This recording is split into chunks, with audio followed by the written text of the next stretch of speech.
Halo teman-teman semua, balik lagi dengan aku Elsen Nasfari dengan NIM 56 2020 017. Nah, hari ini kita akan bahas tentang gerbang logika.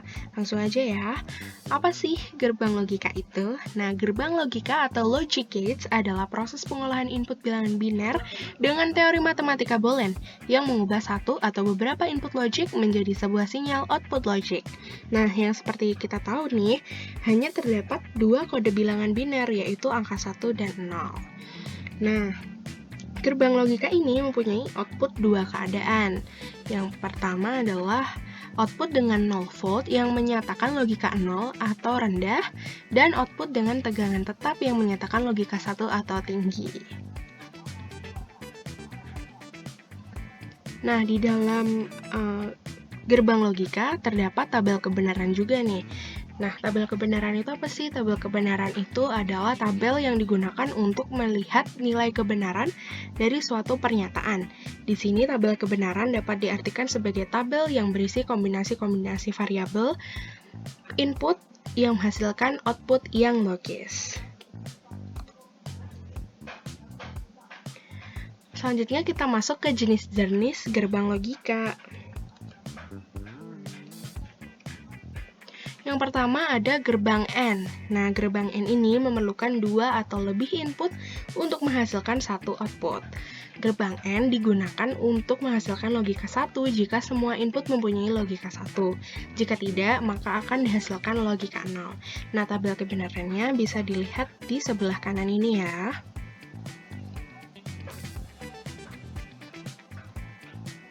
Selanjutnya ada gerbang OR. Nah, sama seperti gerbang sebelumnya, gerbang ini juga memerlukan dua input untuk menghasilkan satu output. Nah, gerbang OR akan memberikan output 1 jika salah satu dari inputannya pada keadaan 1. Jika diinginkan output bernilai 0, maka semua input harus dalam keadaan 0. Selanjutnya adalah gerbang NOT. Nah, gerbang NOT merupakan gerbang satu masukan yang berfungsi sebagai pembalik atau inverter. Jika inputannya tinggi atau 1, maka outputnya rendah atau 0, dan sebaliknya.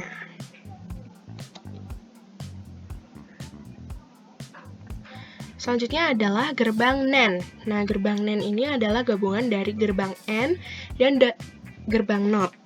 Karena itu, output yang dihasilkan dari gerbang NAND ini adalah kebalikan dari gerbang AND. Gerbang NAND akan mempunyai output 0 bila semua input pada logika 1. Sebaliknya, jika ada sebuah logika 0 pada sembarang input pada gerbang NAND, maka outputnya akan bernilai 1. Selanjutnya adalah gerbang NOR. Nah, gerbang NOR ini adalah gabungan dari gerbang OR dan gerbang NOT, sehingga output yang dihasilkan dari gerbang NOR adalah kebalikan dari gerbang OR. Gerbang NOR akan memberikan keluaran 0 jika salah satu dari masukannya pada keadaan 1. Jika diinginkan keluaran bernilai 1, maka semua masukan harus dalam keadaan 0.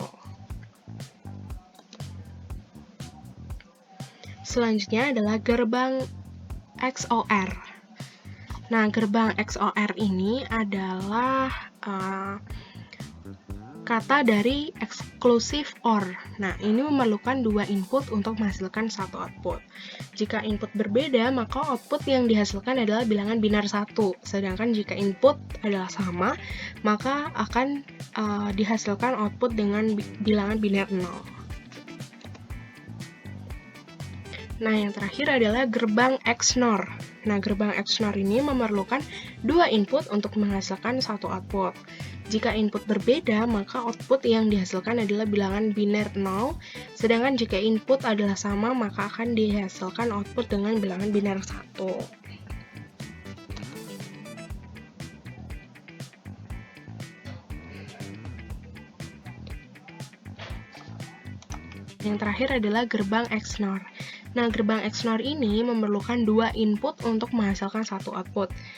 Jika input berbeda, misalnya input A sama dengan 1 dan input B itu 0, maka output yang dihasilkan adalah bilangan biner 0. Sedangkan jika input adalah sama, maka akan menghasilkan output dengan bilangan biner 1. Selanjutnya kita masuk ke merancang diagram nalar dari fungsi bool.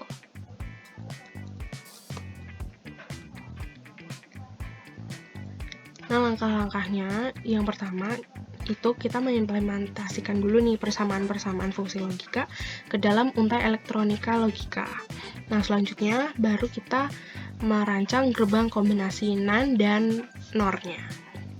Penyelesaiannya ada di sebelah kanan ya. Nah, selanjutnya adalah aturan merancang gerbang logika. Ini untuk NAND only.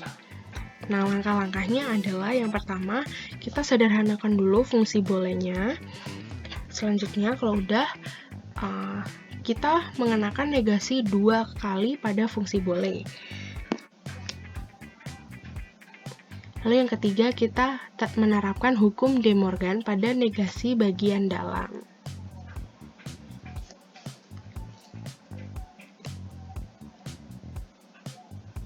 Nah, selanjutnya ada hubungan tabel kebenaran dengan gerbang logika. Nah, hubungannya itu yang pertama adalah salah satu cara untuk menguji kebenaran dari teorema aljabar boleh. Nah, yang kedua, hubungannya adalah dalam tabel kebenaran, setiap kondisi atau kombinasi variabel yang ada harus didaftarkan juga hasil output untuk setiap kombinasi input. Kemudian yang selanjutnya adalah membentuk persamaan dari tabel kebenaran.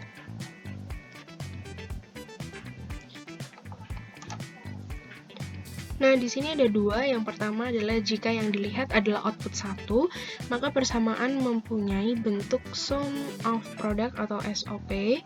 Nah, jika nilai A, B, atau C itu 1, maka tetap dituliskan A, B, atau C biasa.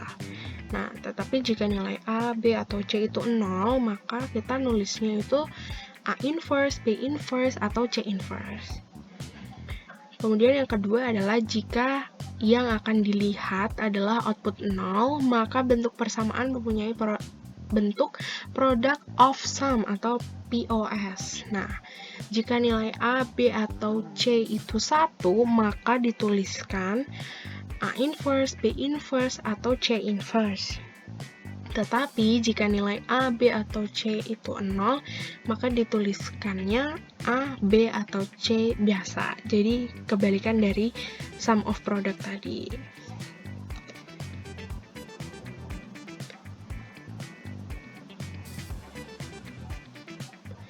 Nah, sekian presentasi dari saya. Jika ada kesalahan ejaan atau pengucapan kalimat yang belum sesuai atau belum jelas, saya mohon maaf. Terima kasih untuk perhatiannya. Saya terima kritik, saran, dan pertanyaannya. Salam sejahtera bagi kita semua.